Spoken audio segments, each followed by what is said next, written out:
ताबूत पाकिस्तानी झंडे में लपेटे गए ये आतंकियों के ताबूत हैं। सबसे पहले जो ढेर हुआ आतंकी हाफिज मोहम्मद जमील, आतंकी मौलाना मसूद अजहर का बड़ा बहनोई है। ये आतंकी संगठन जैश ए मोहम्मद का आतंकवादी, जैश के लिए फंडिंग जुटाने का काम करता था। भारत में कई आतंकी हमलों में इसका सीधा कनेक्शन था। बहावलपुर में जैश के आतंकी कैंप का मुखिया था। ये दूसरा आतंकी मांग रहा मोहम्मद यूसुफ, जैश के सरगना मौलाना मसूद अजहर का बहनोई था। ये मसूद अजहर के आतंकी संगठन जैश का मुख्य सदस्य 1999 में IC-814 विमान के अपहरण में भी शामिल था। जैश में आतंकियों को हथियार की ट्रेनिंग की जिम्मेदारी मोहम्मद यूसुफ की थी। जम्मू कश्मीर में कई आतंकी हमलों में सीधा कनेक्शन था इसका। उस्ताद जी मोहम्मद सलीम घोसी साहब के नाम से जाना जाता था। मोहम्मद यूसुफ के अलावा मुरीदके में लश्कर के आतंकी कैंप का इंचार्ज था।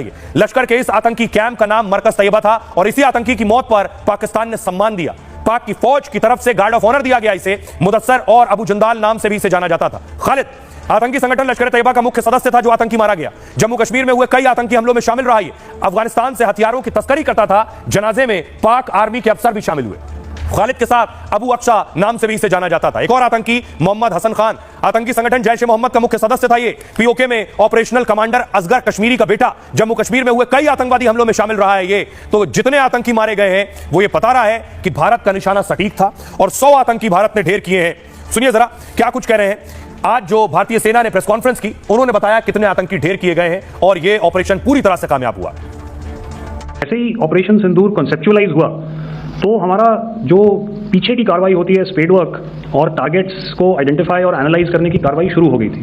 मैंने जब स्टेटमेंट दिया तो मैंने बताया कि बहुत सारे थे, हमने 21 दिखाए होंगे और भी हैं, लेकिन वो लिस्ट फिल्टर करते करते 21 तक पहुंची। अब क्या आगे एंगेज किए जाएंगे? अगर ज़रूरत पड़ेगी तो ज़रूर एंगेज किए जाएंगे। लेकिन मैंने बताया कि इस समय जो इंट एजेंसीज ने हमें बताया कि फलाने कैंप में प्रेजेंस है, हमने उनको एंगेज किया।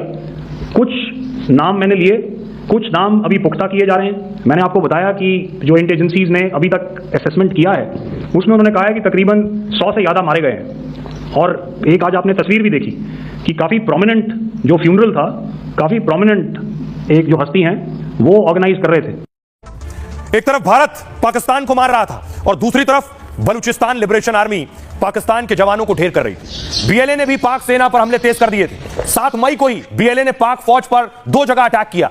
इन हमलों में 14 के करीब पाक सैनिक मारने का दावा किया गया।